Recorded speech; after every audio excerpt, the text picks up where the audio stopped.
Hey, if you're self-employed, a freelancer, a contractor, you know you're the engine of your own economy, right? But what happens if that engine just stops? Today, we're going to break down the financial safety net that every single 1099 worker really needs to think about building. So let's dive right in. No, seriously, if your income just vanished tomorrow, how long could you actually last? We're talking mortgage payments, groceries, all of it, before things get, well, really scary. For anyone who's self-employed, this isn't just some hypothetical question, is it? It's pretty much the core risk of being your own boss. And this right here, this just lays it all out. A W-2 employee, they've got layers of protection, stuff that's often just built in by their company. But if you're a 1099 worker, you are starting from scratch, from zero. There's no group plan, no HR to call, no safety net handed to you. You've got to build the whole thing yourself. And that really brings us to the reality of this journey, right? I love this analogy. It's like walking a tightrope. It's awesome, it's rewarding, but man, you are up there without a net. It's a fragile place to be.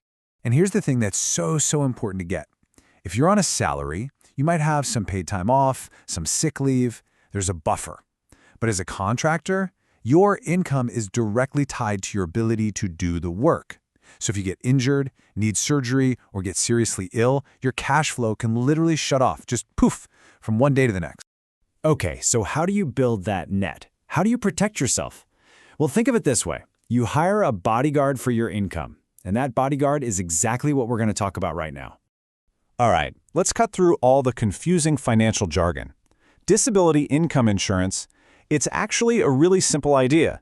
It's a personal insurance policy, and its only job is to pay you a monthly check if you get too sick or hurt to work. That's it. It's a paycheck replacement plan.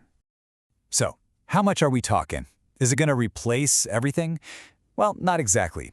Typically, a policy is designed to replace somewhere between 50 and 70% of your income. The goal isn't to make you rich while you're out of work, it's just to keep your financial life stable, so you can pay the bills and actually focus on getting better. And this is a huge advantage for anyone who's independent. This policy, it's yours. It doesn't belong to a client or a company. So if you switch projects, change your entire career, move across the country, it doesn't matter. Your protection goes with you. It is completely portable, which is a game changer. Okay, so this is not a one-size-fits-all kind of deal. Not at all. You actually get to design your own financial shield. So let's look at the three main levers you can pull to basically customize this thing to fit your life perfectly. All right, these are the big three: the elimination period, the benefit period, and the definition of disability. These three things are basically the engine of your policy. Once you understand them, you're in the driver's seat.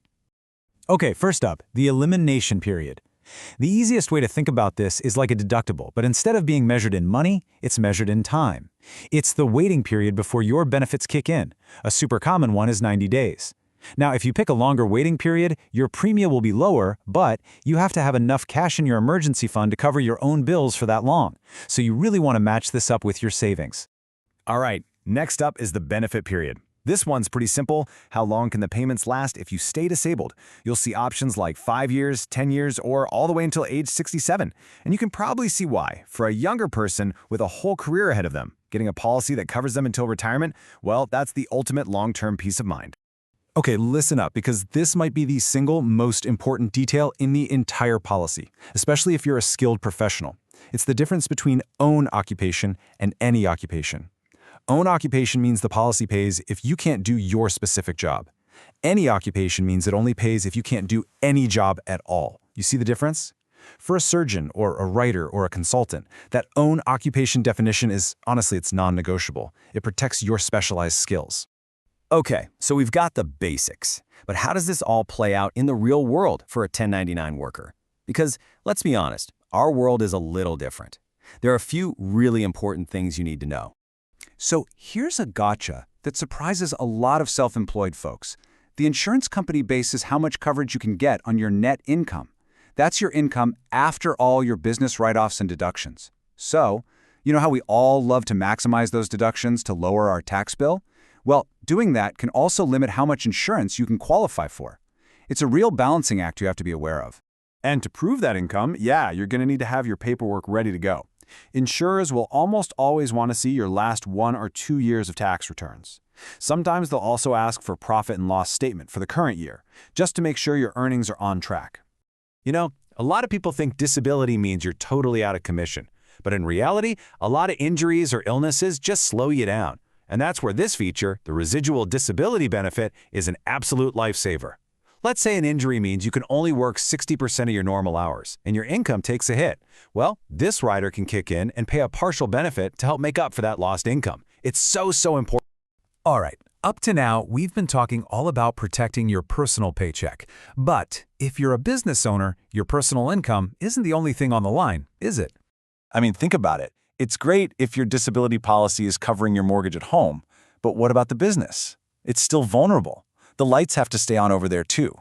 Yeah, just stop and think for a second. Your rent for the office, all those software subscriptions, any salaries you have to pay, insurance, those bills don't pause just because you're out recovering. They keep showing up month after month. So how do you protect the actual business you've worked so hard to build? Well, that's where this other type of policy comes into play. It's called Business Overhead Expense Insurance, or BOE for short. And this coverage is designed to do one thing: pay for those fixed business costs. It keeps your company alive while you're gone, so there's actually a business for you to come back to. Okay, as we start to wrap this up, I want to leave you with the single biggest mistake people make with all of this, and the good news is it's completely avoidable. It's so simple. The biggest mistake is just waiting too long. See, disability insurance is all about two things: your age and your health. The younger and healthier you are when you apply, the cheaper it's going to be and the better coverage you're going to get. If you wait until you have a health scare, well, a lot of the time, it's just too late. So I'll just leave you with this one last thought. You've probably insured your house. You've definitely insured your car. But have you stopped to think about insuring the one thing that pays for all of it? At the end of the day, your ability to get up and earn an income is your single most valuable asset.